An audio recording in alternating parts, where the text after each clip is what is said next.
¿Desde cuándo veo que eso se va a agudizar? Desde el 15 de mayo. Después del 15 de mayo, si en esta semana no se logra que ya cese la paz y que hayan esos acuerdos, ¿de qué depende de Zelensky? Que Zelensky decida, venga hermano, lleguemos a este acuerdo, yo hago lo que usted dice. No es más, es que no hay nada más. Eh, no es que Zelensky, es que usted haga esto y haga lo otro, porque Putin no lo va a hacer. Entonces la única es que Zelensky agache la cabeza y diga, sí señor, bueno señor, como quiera señor. Ojalá se diera por el bien de la humanidad, porque esto nos ha traído muchos perjuicios a todos y por el bien de los ucranianos.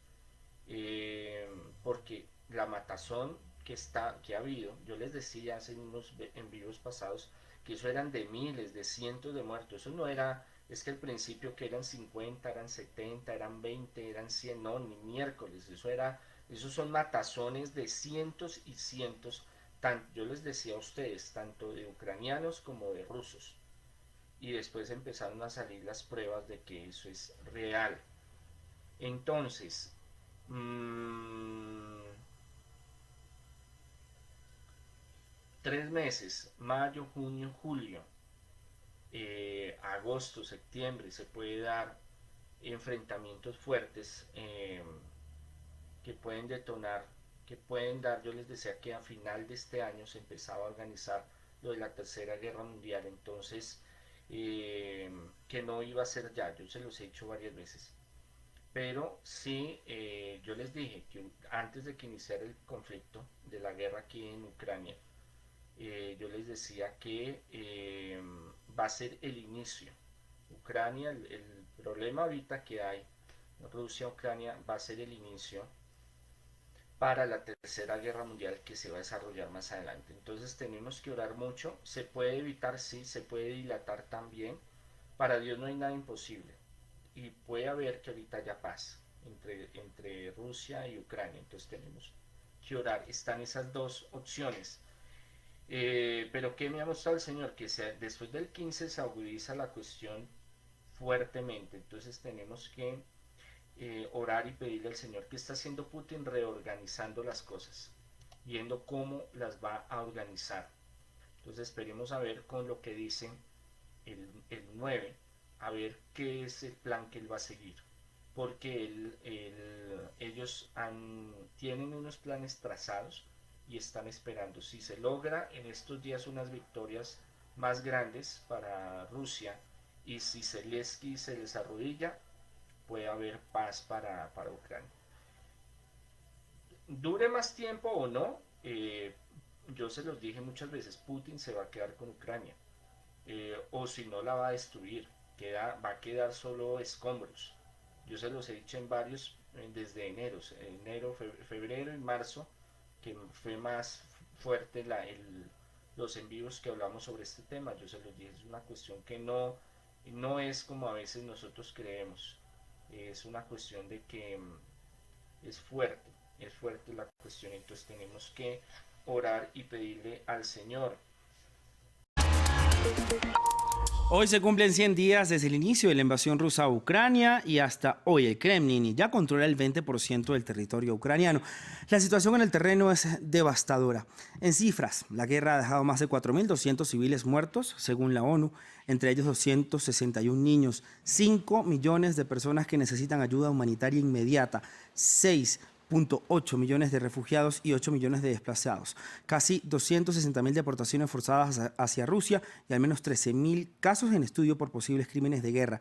Serían 568.000 millones de euros lo que costaría la reconstrucción de Ucrania si la guerra se terminara hoy, pero parece que hoy no será el día final. Y para ello, entonces, para analizar estos 100 días de guerra, quiero saludar en este momento a nuestra primera invitada del día, ella es Susana Mangana, profesora e investigadora del Instituto de Derechos Humanos de la Universidad Deusto Bilbao. Gracias, Susana, por estar con nosotros nuevamente en este espacio de France 24 llamado Directo América. Hagamos primero un balance hacia dónde vamos, qué han sido estos 100 días de guerra.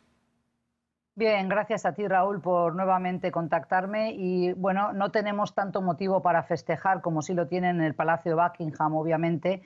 pero realmente es un balance bastante gris, como tú decías, no solo por los números, sino también por lo que significa la repercusión de esta guerra para el resto del mundo. No olvidemos que tanto Rusia como Ucrania, además de ser productores de energía, de gas, de petróleo, también eran el granero, como sabemos ahora, de buena parte del mundo, y por tanto no hay país que haya quedado a salvo de la repercusión y del impacto negativo de esta guerra, que afecta sobre todo a los que consumen trigo, a los que consumen también maíz, no solo países en Europa como Alemania, como España, sino también Túnez o Egipto. Es decir, en el norte de África también hay países que se han visto repercutidos en una merma en lo que son la llegada, la importación de los cereales. Y por tanto hay que destacar que esta guerra, que es una guerra ya calificada por los expertos en materia de seguridad y de defensa como una guerra de desgaste, no hay visos de que vaya a terminar.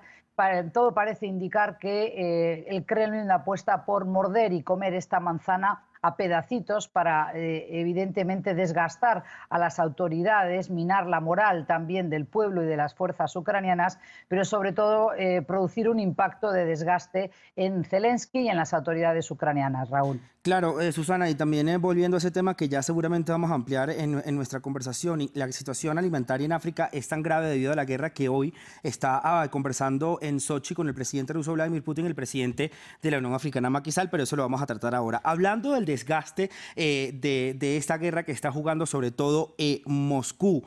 Volodymyr Zelensky, el presidente ucraniano, dice que promete una victoria, pero la ONU dice que no va a haber ganadores. Digamos, ¿cómo podemos vislumbrar el fin de esta guerra? ¿Será que realmente se van a poder sentar otra vez estas partes en la mesa para poder terminarla? ¿O simplemente va a durar años, digamos, no sé, como la guerra en Siria, por ejemplo, la que usted también tiene conocimiento?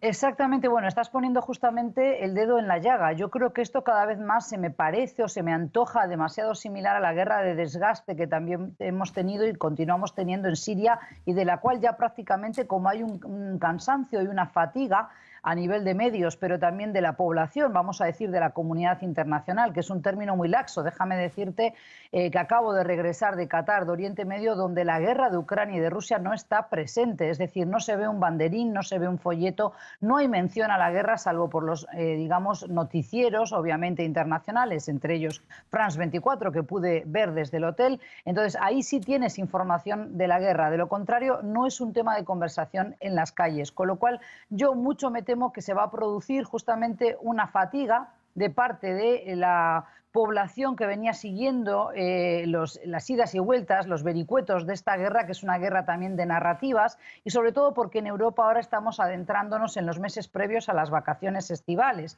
Países como España, como Francia, pero también los propios alemanes van a tener que salir de vacaciones, ¿no?